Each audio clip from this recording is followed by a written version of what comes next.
Uh,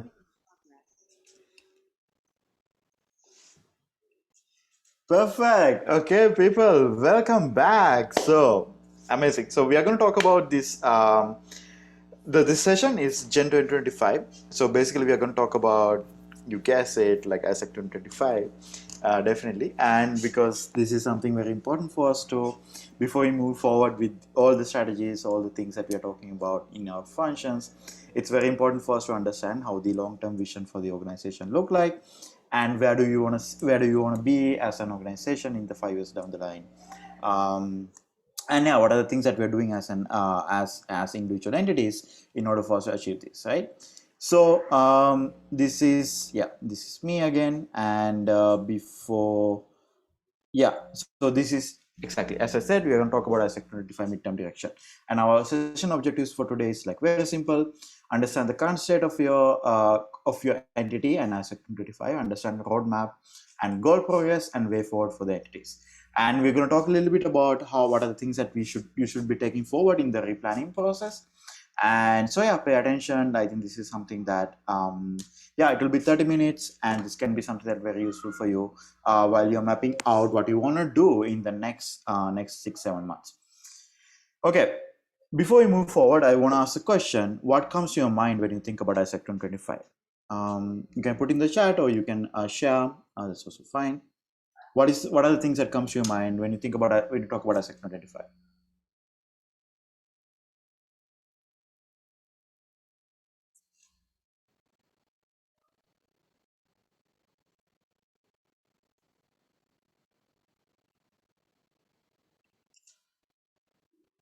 Roadmap, our 5 years milestone, shape the future, change management. Okay, what else? Shaping the new generation. Yes.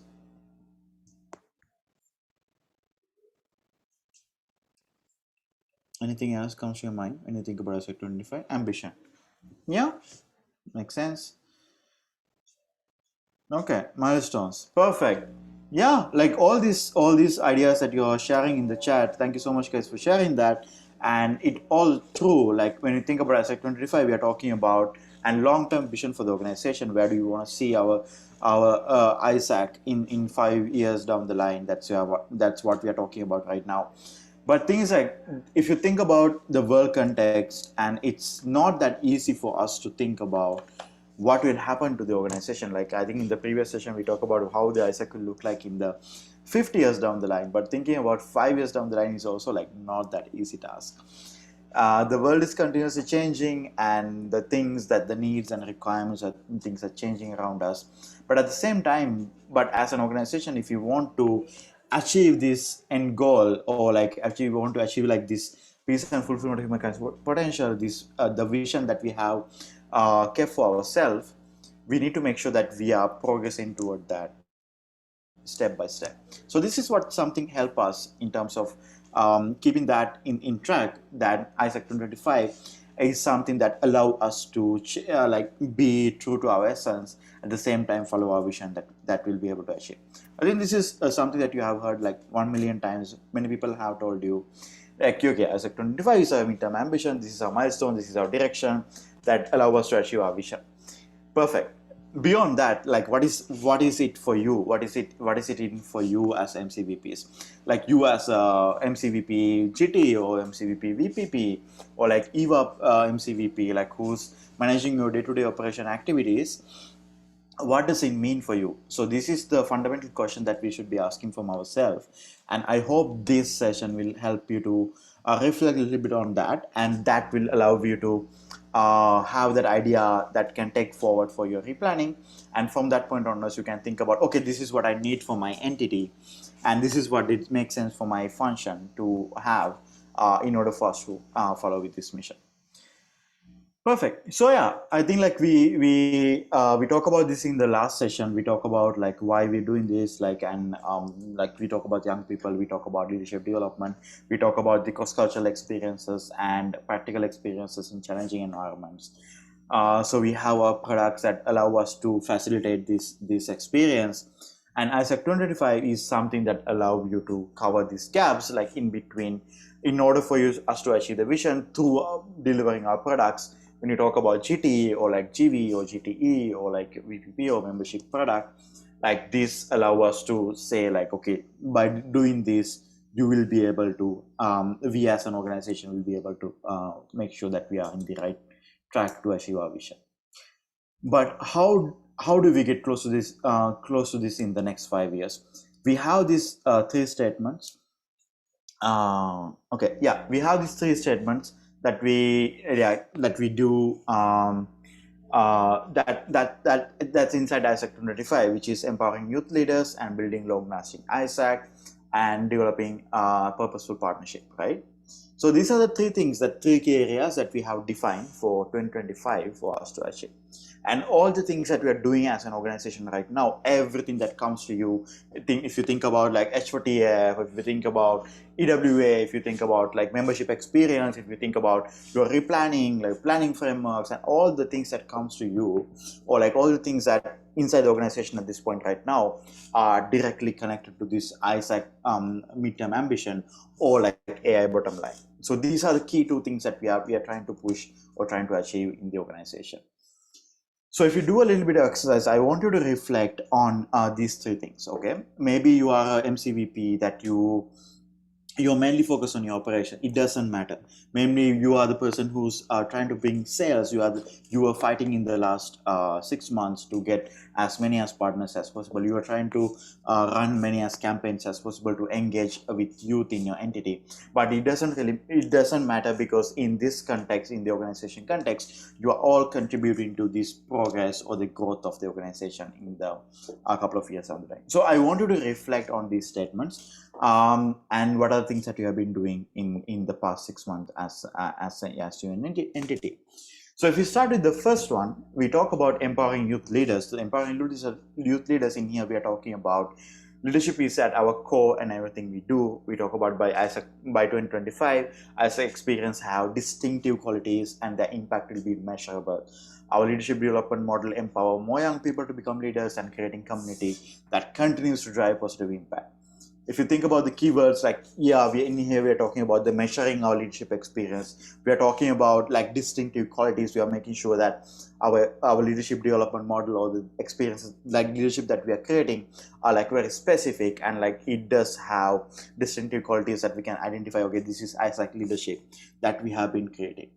So I wanted to ask the question from you: what did you do as an entity to progress toward this strategy, and where do you want to see your entity with this strategy at the end of your term? Think about everything that you have been doing as an MC team in the last 6 months. What were you doing? Thinking about like leadership experience, thinking about measuring our leadership experience, or thinking about the these distinctive qualities, or thinking about like creating more and more like young people, making sure that these people develop leadership. Like what was your role? What are the things that you're doing? I will give you a couple of minutes for you to reflect on this one. Then we can move for the next one.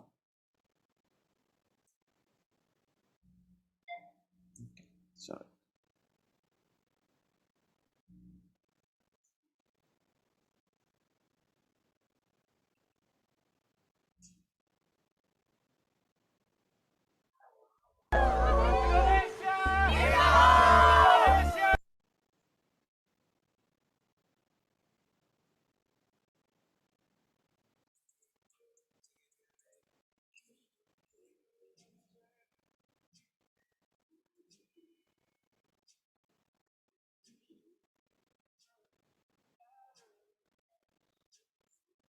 Wait a minute, this love started off so tender, so sweet. But now she got me smoking out the window. Must have spent 45,000 up in Tiffany's. Oh no! Got a badass kids running around my whole crib. Okay. I hope you get the chance to reflect on this one. And if you move to the next one, we talk about in here building long-lasting ISAC. Like main focus that we had in here was like financial sustainability and membership sustainability. If you remember, we talk about this all the finance standard implementation, finance academies, finance education, and all these things. And then from other side, we talk about this membership experience, or like all these membership funnel, like all these things that came into the picture, which came under this strategy, right? So like in here, our main thing that we are focusing on was that by 2025, ASEC has sufficient resources to continue developing leadership for years to come. We consciously build on the knowledge of previous generations to move our organization forward. We ensure sustainability by creating values through our program and empowering members to take further roles. So basically, like as you see, like in here we talk about the financial sustainability, making sure that we have enough financial reserves, and at the same time making sure that our membership is excited, is enthusiastic to continue in the organization, because that is something fundamental for us to being sustainable, as I said. So again, I have the same question for you. What did you do as an entity to progress toward this strategy? Did you do something? Is that significant? Something that that comes to your mind, thinking about financial sustainability or like a membership product? Um, like maybe like you were not able to focus on this. That's also completely fine, because we completely understand like you were in a different context, like you were definitely had to like deal other things. So like if you didn't was not able, if you feel like, oh, my MC team was this time was not able to focus a lot on this strategy, that's also completely fine. But I want you to reflect, and I want to think about what are the things that as the MC team you were able to do, or if you wasn't able to do anything, like why you weren't able to focus on this one. Like it's Chuck E. Cheese. Whoa, whoa. Put me in the jam with an X-Men in the UFC. Can't believe it. I'm in disbelief. This bitch got me paying her rent, paying for trips, diamonds on her neck, diamonds on her wrist, and here I am all alone. All alone. I'm so cold, I'm so cold. You got me out here. Smoking out the window. Smoking out the window. Singing, how could she do this to me? How could she do this to me? Oh, I thought that girl belonged to only me. But I was wrong. 'Cause she belonged to everybody. Okay, moving to the last strategy that we have, which is developing purposeful partnerships. In here, we're talking about by 2025, we build and keep long term partnerships that enable growth in the organization, amplify our impact, and create the value for both young people and partners by delivering on promises we make for ISAC, the first choice partner for leadership development. So in here, the key focus that we are putting in here is that bringing in more partnerships to the organization that will allow us to create more leadership experiences for the people. At the same time, making sure that the partners that we are engaging with are getting what they were promised. Like we promised them to deliver something, they got that, and like we make that they are happy with the experience that they had with the organization, so that we can engage more and more partners in the years to come, right? So this was the main focus that we had. Were you doing something like as an entity, like as an MC team? Can you remember any strategies your MCVP BD was talking about? Any strategies that your MCVP Eva was talking about their partners, or like the GT was talking about their partner relationship management? Like, what are the things that you did as an entity in terms of for this strategy? And how do you want to see your entity at the end of your term? I'll give you a little bit of time for you to reflect on this one.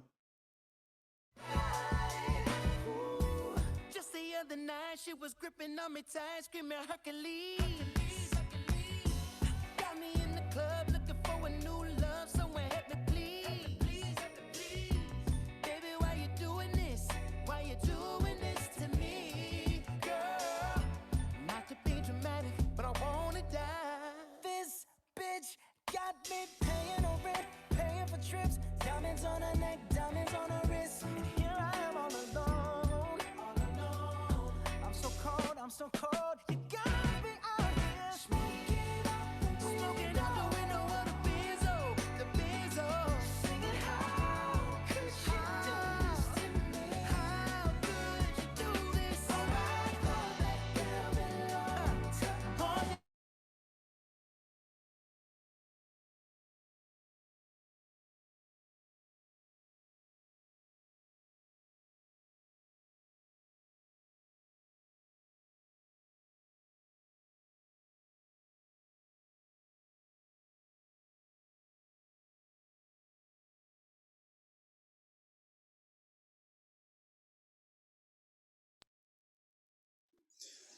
Perfect. I hope you get a chance to reflect a little bit on the strategies that you came up with your MC planning and the things that your MC team was doing, or you were doing specifically for this strategy. Maybe you were the directly responsible in order for us to for the entity to deliver the strategies. So I would like to hear a little bit about what are the things that you reflect on. Anyone can share. Like it doesn't necessarily need to be like about specific strategy. If you want to talk about specific strategy, that's also fine. But generally, if you want to talk about like how your MC team was working on the in the last 6 months or 7 months in order for you to progress on ISAC 2025, like we would like to hear like how you were doing that.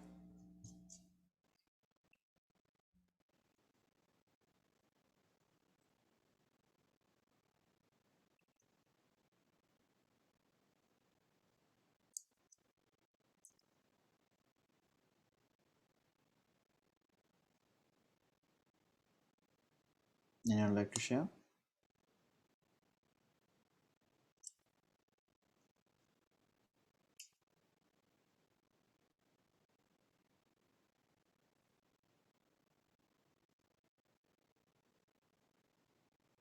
Okay, Arka, you can go ahead.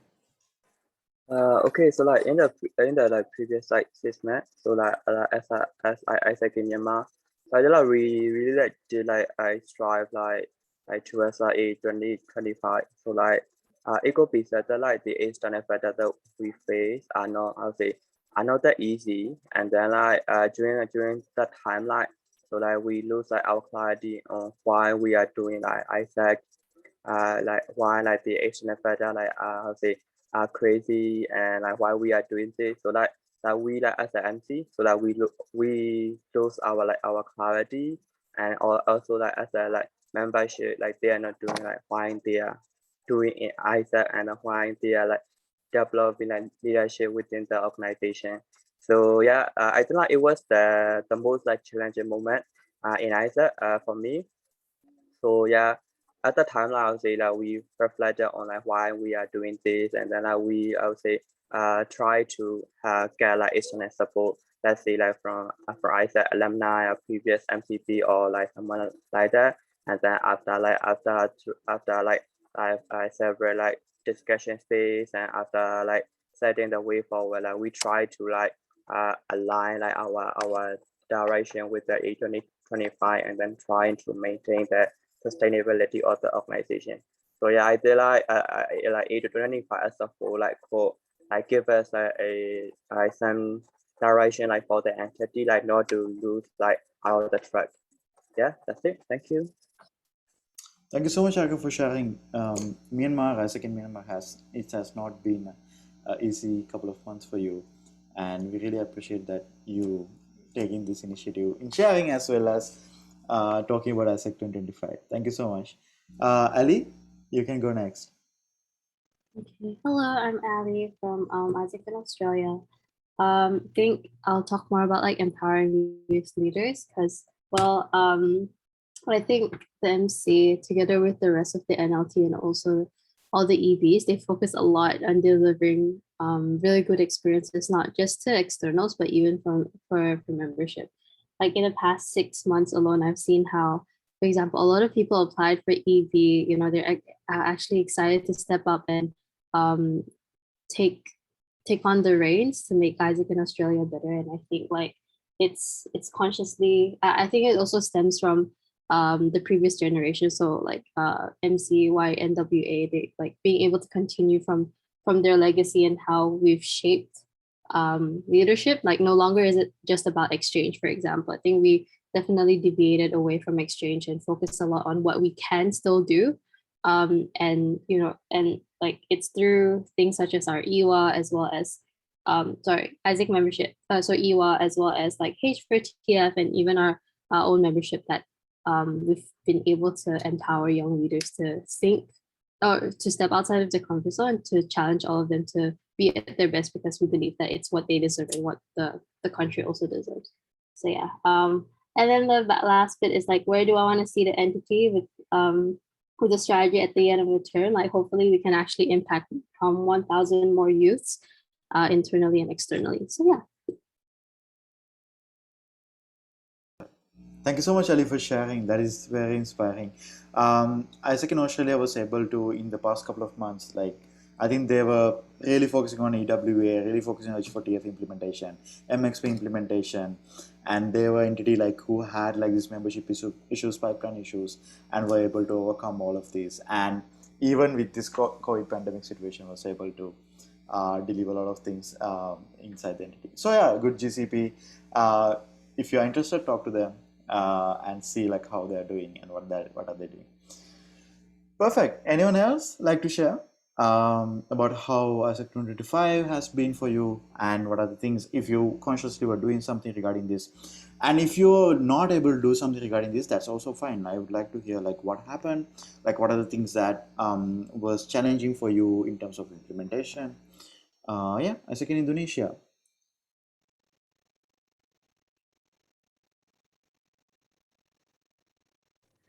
Okay, so hi everyone. So actually, what we discussed about that to support all the ISEC 2025 ambitions, actually we in terms of membership, so we how to can increasing our promoters and decreasing our detractor for the members, so the member have a good experience in ISEC. And for the building of us in ISEC is actually the product sustainability both in MC and LC level. And the last one for purposeful partnership is actually how can we invest our purposeful partnership through through partnership with the company to invest in for social. I mean for to create the social impact itself. I think that's all. Thank you. Thank you so much for sharing. I didn't get your name. Like, okay, perfect. Once again, Indonesia, thank you so much for sharing. Again, like really good GCP in the region, guys. Regarding EW implementation, yeah, like all these partners and all these engagement campaigns that they were running inside the region. Yeah, something that you can like definitely talk to them during a break time.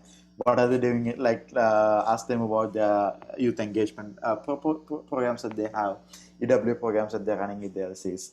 Hi, Arun. Yes, thank you so much. Yes, that's what I was asking. Cool.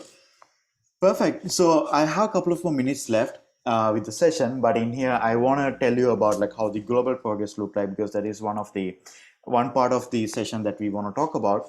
We talk about global goals, like if you remember, like in the IC, we launched the global goals that we want to achieve, and these are the KPIs that we are following on this in regard to these strategies. And we have the percentage ideal membership, entities in surplus, LPS response rate, and amount of income coming from partners, NPS for the partners, retention rate, response rate, RR means response rate, number of leadership experience that we want to deliver. These are the main. This is the main KPI that we want to achieve, and these are the goals that we set in the during IC. So coming into the right now the situation, this is how it looked like. We are 88% of ideal membership inside the globally that we have achieved 88%. We have 30 entities in surplus by the end of the first quarter. We have 60% of LPS response rate achieved. We have 338k income coming from partners. We have 4% of NPS for partners. You can see like this is not in the goal that we want to achieve. And we have 11,000 and 112 leadership experience delivered overall around the in here. So you can see like this is how our goal achievement look like, and you see like least goal achievement that we have right now are like around income from the partners as well as the partners LPS. So any strategies that you're driving regarding partners and partner management which actually help in the long run to the global to achieve these goals at this point right now. So you can see this has not been a main priority or like this has not been like main focus that we were able to achieve in the past couple of months. And when you go to the replanning, you will see these spaces, like you will have these spaces in your replanning. We are talking about ISEC 2025 and goal alignment, where you will be able to talk about what are the things that you want to do as an MC team in order to achieve the ISEC 2025, and what are the things that you can take forward as an individual, as MCVP responsible for your function, and what will be your role in terms of achieving ISEC 2025. please make sure that you're having this conversation, guys, inside the MC team. This is very, very important, because at the end of the day, your role should be contributing to your entity group, contribute for ISAC 2025, and along the way, like, you can help the organization to move forward to achieve our midterm ambition. So these are two spaces that we have, and here you can talk about, like, yeah, what are the parts of ISAC 25 that you're going to help better my entity, which projects that my entity can involve in, and yeah, like, also this is something that you can think about. Pay attention to, like, your AI team is going to be doing the planning in December, and they will present to you, this is our planning output. Go and check their planning output, check what are the things that they want to do in the next term, and then you'll be able to understand, okay, these are the things that I can embed into my strategies, these are things that I can help the AI team, to work with them, and this how I can benefit in my entity. Like example, like if you think about how H40F happened, right, as an example, the entities who were able to implement H40F, like, who were able to, like, understand, okay, this product is going to come from AI, and we'll be able to implement in our entity, and those entities were able to actually get a lot of profit and create a lot of impact to their communities. This is also something, like, these kind of things that can actually help you in terms of achieving your strategies in the long run. And thinking about the matrices, you see, like, these are the matrices that we talk about, and these are matrices that you can embed into your strategies, your own strategies, so that you will be working with AI and the global plenary to achieve these ISAC 2025 goals. Yeah, so these are the, you can read out the slides, you can see, like, what are the things that, what are the strategies that usually comes under these kind of matrices. And if you think about, like, if I update you about roadmap, like, these are the projects that we had for the roadmap in the 2021 term. So we had organization HR evolution, finance system evolution, leadership measurement, ELD innovation, leadership brand positioning, market development, partnership management systems. So these are the projects that we are doing in the past 1 year with related to these strategies. Membership journey implementation, you already know the output of it. We have membership product, organization HR structure. This project was closed with the LC structure guideline that was provided. We have HR data, which is something that going on right now. And yeah, we have new finance standards, which is already implemented. Finance data auditing already happening right now. Finance data systems, it's also something that almost finished. You'll be able to get your own dashboards, and a lot of cool features are coming in the future. LDM review is already done. We have lead content, lead implementation. We have level up EPP, like we have EPP already been implemented. New LD program already in the research phase. Asaki Japan is contributing as a pilot entity. And yeah, so this is our contribution from the AP region. And yeah, so this one knows, like, global research, which is a brand perception mapping, which is something happening right now in the global level. Income from partners, we didn't had any projects, and partner journey mapping is also something that we were able to finish, complete at certain level at this point right now. You'll be able to see what is the output of that project as well. Yeah. And in terms of building long lasting, I said this is, like, in detail, like, what if you want to know about what are the projects that we had and how the projects look like, you can go here and you can check on, like, how's the projects and what are the things that we are doing in here in terms of different strategies inside the ISAC 2025. Again, coming to the replanning, like, want to remind you, we have two spaces. Make sure these spaces, you pay attention to these spaces. Make sure that you understand what is your contribution going to look like for ISAC 2025. And you can set your and align it to entity priorities and check milestone for 2022, and then you can understand how you can work with AI in order doing this. Do not take things that you don't have capacity to do. And also, if you have capacity to do something, don't hesitate to work with AI, don't hesitate to work with the global plenary, so that you will be able to contribute for the organization development. So that is the last part that I want to add for this session. These are the links that you can check out the roadmap progress and how the things are going to look like for us. And yeah, if you have any questions, do let me know. Yeah, this will be my last session with you guys, and I hope you will have a fun time in the next 1.5 days that you have to go. Thank you so much, guys. I'm really sorry. I think I took a little bit time. Yeah. So.